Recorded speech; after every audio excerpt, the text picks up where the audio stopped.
empezar por agradecer a la organización por invitarnos hoy y a las personas que habéis asistido también en este ciclo matinal, en estas fechas que tampoco es fácil.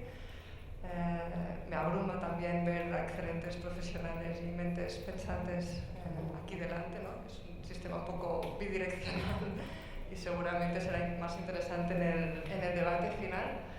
Y en ese sentido yo quería plantear una presentación un poco complementaria o para sacarnos un poco de la zona de confort a la que estamos acostumbradas las personas que trabajamos en el mundo pues, de la arquitectura, del urbanismo o del diseño de espacios, podríamos decir, ¿no? Y quería empezar con esta imagen, ¿no? Bueno, estamos hablando de ciudad y recursos, ¿no? Tendemos a ver la ciudad desde el entorno edificado, ¿no? Desde lo material. Hemos visto ahora, ¿no? Pues ejemplos en la arquitectura analizados desde los materiales que nos son más propios manejar a los arquitectos o a las personas que trabajamos en arquitectura, como son los materiales de construcción, como es la energía, ¿no? Y mira, con esta imagen, ¿no? Que es de un arquitecto, también profesor que ha sido profesor de nuestra escuela, que es John Tugores, que también es piloto de avión y hace estas maravillosas imágenes del territorio que a los arquitectos nos gustan, ¿no? Y esta imagen, ¿no? De repente nos revela un territorio cercano a la ciudad, ¿no? Que generalmente no tendemos a observar, que no estamos ya muy acostumbrados a mirarnos desde Google Maps las cosas, ¿no? Y calles y edificios, pero la ciudad, cuando la miramos desde una visión más global, tiene un territorio alrededor, un territorio que tradicionalmente hemos llamado el hinterland, ¿no? El hinterland del que está abastecido de recursos, en el que ha establecido también una relación en los últimos siglos, sobre todo de vertido de residuos, ¿no? Este modelo de gestión real de los recursos que nos ha hablado ahora Gerardo también. Y a partir de aquí quería empezar con una primera reflexión, ¿no? Ya hemos hablado, ¿no?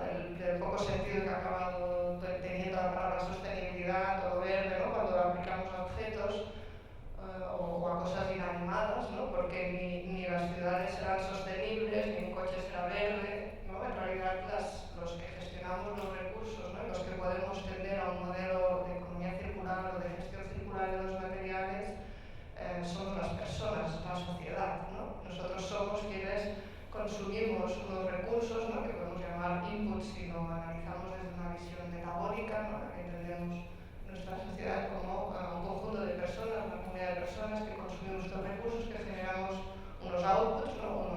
unos residuos en el medio. ¿Pasa solo? No sé.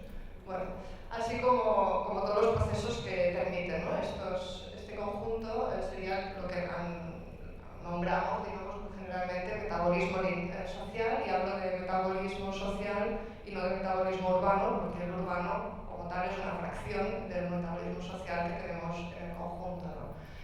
Pero sí que es cierto, aunque se ve muy poquito, esto es una imagen fake, digamos, en la que toda la Tierra está a oscuras, cosa que no se da generalmente.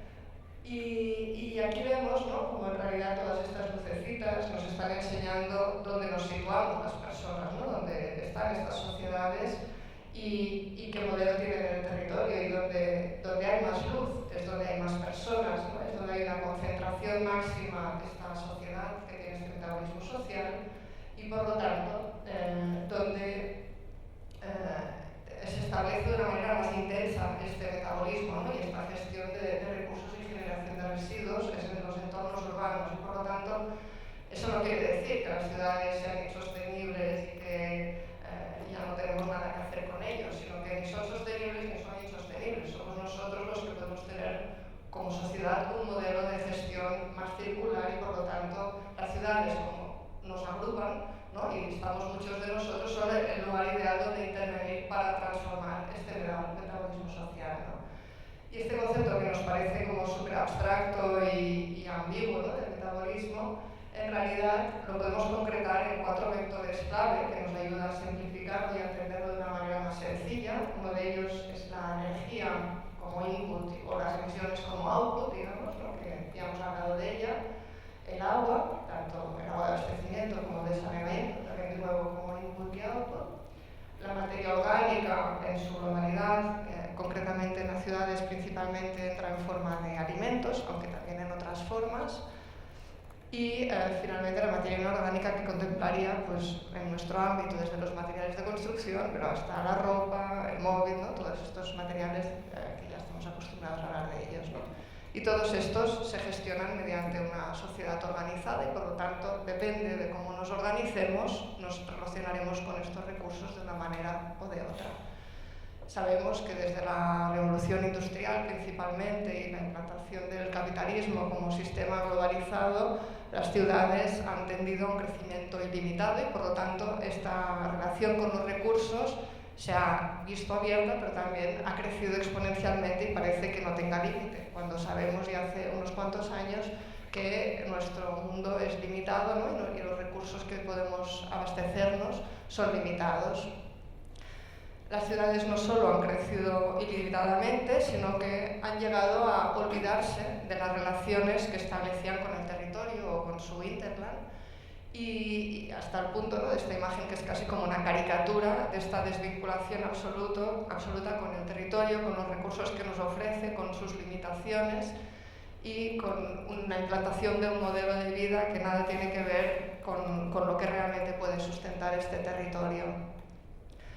También hemos llegado al extremo de urbanizar el territorio rural, ¿no? El territorio que es el que tradicionalmente nos ha abastecido de alimentos, ¿no? Esto es una imagen muy conocida ya del que conocemos como el mar de plástico, ¿no? Que son dos de estos invernaderos de Almería, en los que generalmente cuando comemos un tomate o una fresa en casa no tenemos la imagen de este territorio detrás, ¿no?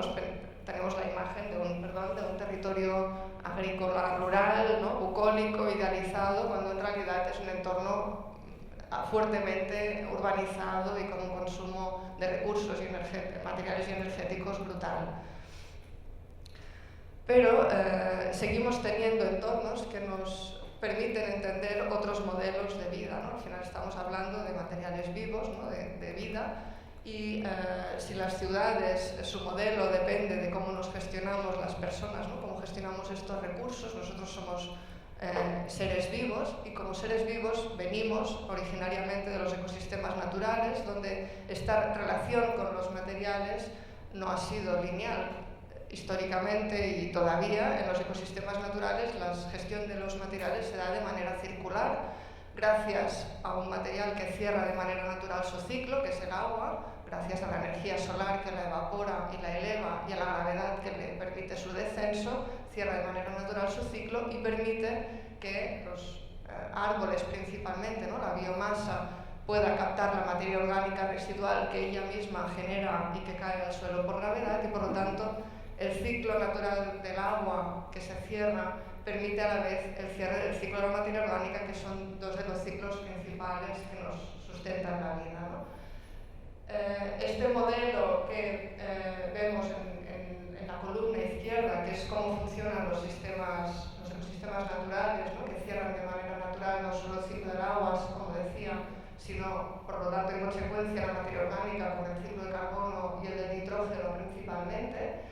En el modelo actual, digamos, ¿no?, de ciudad contemporánea, estos ciclos, como vemos con las flechitas, se han abierto, ¿no? Hemos desvinculado, digamos, y nos hemos olvidado de cerrar los ciclos, que es lo que hacían las sociedades preindustriales, ¿no?, mantener la capacidad productiva del medio reponiendo sus residuos en forma de recursos, y el modelo al que debemos tender, ¿no?, como hemos visto en las presentaciones anteriores, este modelo podríamos llamar de metabolismo circular o de economía circular, como queramos, ¿no?, pero que al final lo que se trata es de cerrar ciclos, ¿no?, de recuperar los ciclos que se pueden cerrar de manera fácil, digamos, si no los alteramos nosotros, porque se cierran de manera natural, pero también forzando a partir de ahí el cierre de los demás ciclos. Y no solo, bueno, como comentabais antes algunos de los compañeros, no se trata solo de cerrar ciclos de manera individual, sino de que estos están interrelacionados entre ellos, ¿no? Y como decía ahora con el agua y la materia orgánica, pues todos estos ciclos o estos vectores son interdependientes entre ellos y establecen unas relaciones simbióticas en las que unos favorecen a otros, ¿no? Si nos miramos concretamente los recursos materiales que afectan la arquitectura actual, si atendemos por la arquitectura actual, sobre todo la arquitectura doméstica, ¿no? Para partir de algo que nos es conocido, tenemos que los materiales de construcción, más o menos por la vida útil de los edificios, se repercuten en unos 3 kilos por persona y día. Estos son medias del área metropolitana de Barcelona. En energía tenemos un consumo que equivale a unos 2 kilos de CO2 emitidos por persona y día. En residuos domésticos, 1,700 kilos por persona y día, que tiene una relación bastante parecida con los alimentos que consumimos, que rondan el 1,800 por persona. Pero resulta que cuando miramos uno de los vectores que comentaba antes, que es el agua, esto se eleva a unos 110 litros por persona y día, que como sabemos 110 kilos. Como podéis ver, tiene un orden de unos 50 veces más que el resto de los vectores, subiendo a 2 órdenes de magnitud respecto al resto, y por lo tanto tiene un impacto tremendo, que normalmente nos olvidamos, digamos, ¿no? ¿Por qué se debe esto? En realidad, para vivir, es decir, para beber, para cocinar, necesitamos unos 5 litros aproximados, ¿no? Unos 5 kilos serían también. Además de estos, no todos los bebemos del agua de red, ¿no? Podríamos entrar en otros debates, ¿no? Como que el hecho de que bebamos agua de red o un agua embotellada implica 2.500 veces más de consumo energético y de generación de emisiones.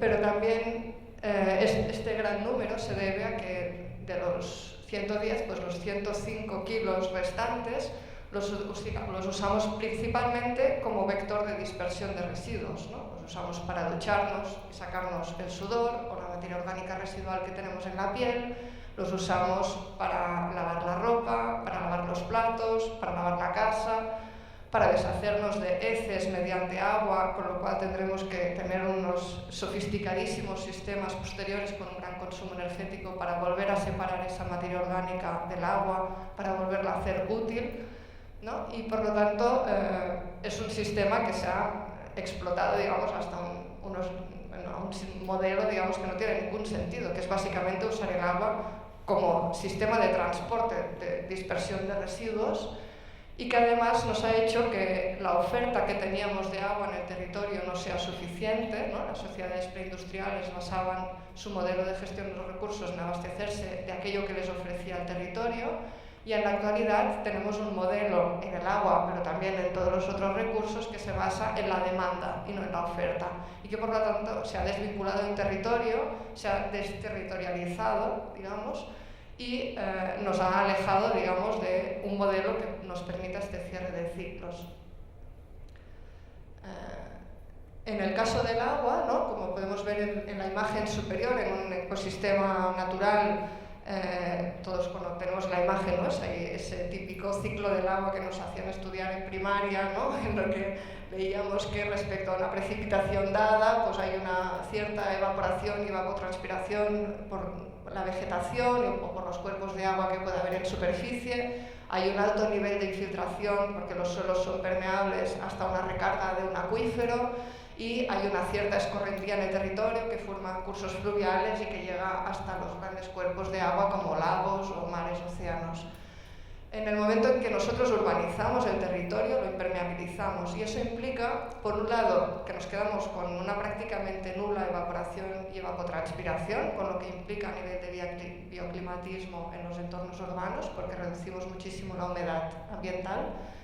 La infiltración se reduce muchísimo porque la mayor parte de las superficies son impermeables, por lo tanto nos genera también un problema de recarga del acuífero, que es el que abastece las fuentes de agua con las que nos abastecemos de agua para beber, y esto genera una enorme escorrentía de agua superficial que además no aprovechamos, que en los entornos urbanos la llevamos al alcantarillado para mezclarla con toda esa agua que ya traía materia orgánica de heces humanas, ¿no? Y por lo tanto generando un problema todavía mayor en su descontaminación, un aspecto que además se suma a que en los entornos urbanos, como el resto de entornos, el cambio climático, sabemos que cada vez tenemos tormentas más fuertes y más frecuentes, ¿no? Como los últimos temporales que hemos tenido como Gloria. En entornos naturales pueden tener un impacto, pero es que en los entornos urbanos quiere decir que esta flecha de aquí, ¿no?, de la escorrentía, crece y crece todavía más, con sistemas que no están pensados para asimilarla, y que además no solo crece en volumen, sino que cuando las superficies son impermeabilizadas, evidentemente la velocidad es mayor porque hay menos rozamiento que en sistemas rugosos, podríamos decir, ¿no? Por lo tanto, aumentamos, digamos, todavía más el impacto, no solo en el abastecimiento, como veíamos con esos 110 litros, sino también en el conjunto de todo el ciclo del agua.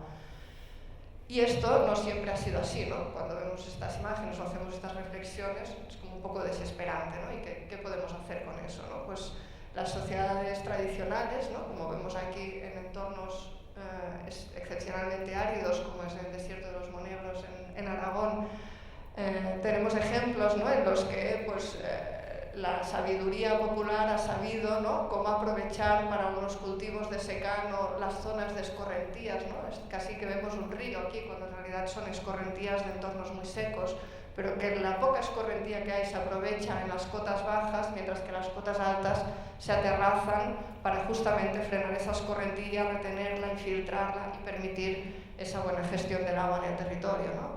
O en otros entornos menos áridos, ¿no?, como las Islas de Arán en Irlanda, vemos cómo la gestión del agua mediante muros de piedra seca que permiten su captación superficial para que puedan beber las ovejas que pastan en estos campos, se relaciona también con una estructura del territorio, es decir, con elementos que no son propios a los arquitectos o a los urbanistas, como es una estructura parcelaria, ¿no?, y como un elemento de estructura de parcelación, ¿no?, que generalmente no asociamos a la gestión de los recursos, tiene aquí un fuerte vínculo con cómo se gestiona este ciclo del agua, ¿no? Son pequeños ejemplos de cómo la actividad antrópica no solo puede ser dañina para los ciclos naturales o para abrirlos, sino que puede ser una manera también de conseguir un cierre de ciclos materiales, una mejor gestión de estos ciclos naturales. Y a partir de aquí quería brevemente, no sé cómo voy de tiempo, pero brevemente quería dar como 7 claves, ¿no?, para aterrizarlo a cómo podemos intervenir como arquitectos, como urbanistas, como paisajistas cuando trabajamos en nuestros proyectos, ¿no?, en relación al ciclo del agua. El primero es entender la transescalaridad, ¿no?, que hemos ido viendo también con los recursos materiales, ¿no? Si hablamos de mapa de recursos, pues cuando hablamos del agua tenemos que entender que la escala real de cualquier proyecto es la cuenca hídrica en la que se encuentra, ¿no? Y que, por ejemplo, en este proyecto que colaboramos con Carles Enric, que nos acompaña hoy, en el plan director del Rec Comtal en Barcelona, pues entendimos que el proyecto no solo contemplaba el trazado histórico del Rec Comtal, que empieza en Vallbona, ¿no?, y llega hasta la costa marítima, sino que toda la cuenca del Besós en la que se encuentra tiene una relación con cualquier intervención que hagamos aquí, porque es la cuenca real de captación, ¿no? Y esto ya lo sabían los romanos cuando hicieron un acueducto, lo sabían en la Edad Media cuando hicieron el Rec Comtal, que cualquier actividad que se dé en esta cuenca afectará evidentemente la calidad de agua que nos llega aquí, por ejemplo, ¿no? Y por lo tanto, esta es la cuenca real de captación de agua de Barcelona. La segunda idea es que en cualquier proyecto debemos tener en cuenta tanto este abastecimiento, ¿no?, estas cuencas de captación. Seguimos con el Rec Comtal, en el que vemos que no solo tiene la cuenca de captación del Besós, sino que todas las cuencas internas del plano de Barcelona, de todos los torrentes que atravesaban tradicionalmente el plano, tenían una interrelación también con el Rec Comtal, ¿no? Generaban, digamos, abastecimientos complementarios. Y por lo tanto cualquier fuente de abastecimiento complementaria es importantísima para enriquecer, digamos, la cantidad de agua de la que podemos disponer o las distintas calidades de las que podemos disponer, ¿no? Esto es un tema que no he comentado antes, pero en esos 110 litros persona y día que consumimos, el gran problema también es que para esa calidad de agua de boca que necesitamos para 5 litros, resulta que potabilizamos, digamos, todos los 110, mientras que en realidad muchas de las actividades para las cuales los usamos no necesitan ese nivel de calidad, ¿no? Y lo mismo pasa con los residuos, ¿no? Los juntamos todos, incluso con el agua de lluvia, cuando son calidades muy distintas. Pues eso, ¿no? Tenemos unas calidades distintas en el abastecimiento que se corresponden también con unas calidades distintas en su posible reuso, ¿no? Tradicionalmente, cualquier agua captada tenía múltiples usos, ¿no? Estos puntos eran los molinos en los que la fuerza del agua se usaba para moler el trigo o distintos materiales que serviran moler, pero también a la vez la propia infraestructura del Recuntal era la que abastecía en este plano de 1835 que hemos insertado aquí toda la huerta de Barcelona, que era la que abastecía la ciudad condal. Y por lo tanto tenía una calidad óptima, digamos, para el riego de estas huertas. Otro de los puntos que quería comentar y que también enunciaba un poco, sobre todo Gerardo, en su presentación cuando nos ponía esos dos esquemas, ¿no? Del modelo circular del modelo lineal al modelo circular, en el que la comunidad, cómo lo hacemos juntos y qué papel tenemos las personas es determinante, ¿no? Pues en relación al agua, todas las actividades, los usos que están vinculados con el agua tienen un impacto crucial en entender qué calidades necesitan, ¿no? qué aguas resultantes dejan en sus procesos y por lo tanto cómo se organizan entre ellas resulta clave. Esto también son imágenes históricas del Recuntal. Los últimos puntos que quería comentar los ilustraré con otro proyecto, que es el que comentaba antes Ana, de la recuperación del sistema de riego en las huertas termales de Caldas de Montbui, lo que hemos nombrado el jardín termal, en el que lo primero que vimos es cómo la relación, la relación con el medio físico, pero también con la historia es clave, ¿no? En este caso son unas huertas que históricamente se regaban no solo con el agua de este torrente, ¿no? Y por lo tanto de un agua de escorrentía, sino también de todos los sobrantes de las aguas termales de fuentes y balnearios del centro histórico, que hasta el momento, ¿no? Se entendían como el patrimonio termal, como se entiende en general el patrimonio en nuestro contexto, que es desde la piedra o desde la monumentalidad, cuando en realidad el patrimonio es realmente este patrimonio que nos permitirá subsistir o mantener la vida de las generaciones futuras, ¿no? Y por lo tanto el patrimonio es un elemento vivo, es un elemento que permite la vida, ¿no? Y que por lo tanto debe ser dinámico como tal y debe interpretarse desde su papel funcional. En relación a esto es la necesidad de una reconexión de la ciudad con el territorio, ¿no? Si necesitamos reconectar funcionalmente estas aguas para poder seguir regando estas huertas de aguas que vienen de un entorno urbano, debemos también entender que la reconexión no es solo metabólica, no es solo de los recursos, sino que tenemos unos límites, unos bordes urbanos que funcionan como barreras principalmente, no solo a nivel de gestión de recursos, porque son los que reciben generalmente los residuos, sino porque son muchas veces inaccesibles, ¿no? Y por lo tanto debemos fomentar proyectos que permitan la reapropiación de estos espacios para que puedan ser estos nuevos jardines, digamos, del siglo XXI, que son jardines no cuidados por jardineros contratados por un ayuntamiento, sino por personas que trabajan la tierra, que son hortelanos, ¿no? Y que permiten recuperar este papel. Me gusta hablarlo de funcionalidades productivas o de paisajes productivos, como se suele decir, que para mí tiene una lógica capitalista de aumento de la producción, sino como paisajes reproductivos, que son los que mantienen la vida y los que nos garantizarán, digamos, seguir habitando este maravilloso planeta. Y finalmente, entender cómo esta comprensión, ¿no? Cuando intervenimos en cualquier proyecto, debe ser conjunta y global y dinámica, ¿no? Entender que estamos hablando de materiales vivos, como el agua o como los ecosistemas naturales que ésta puede regar, y por lo tanto entender que el ciclo del agua es un elemento dinámico y que debe tener esta comprensión global desde la edificación a los espacios abiertos, a estos bordes urbanos y al conjunto del territorio. Muchas gracias.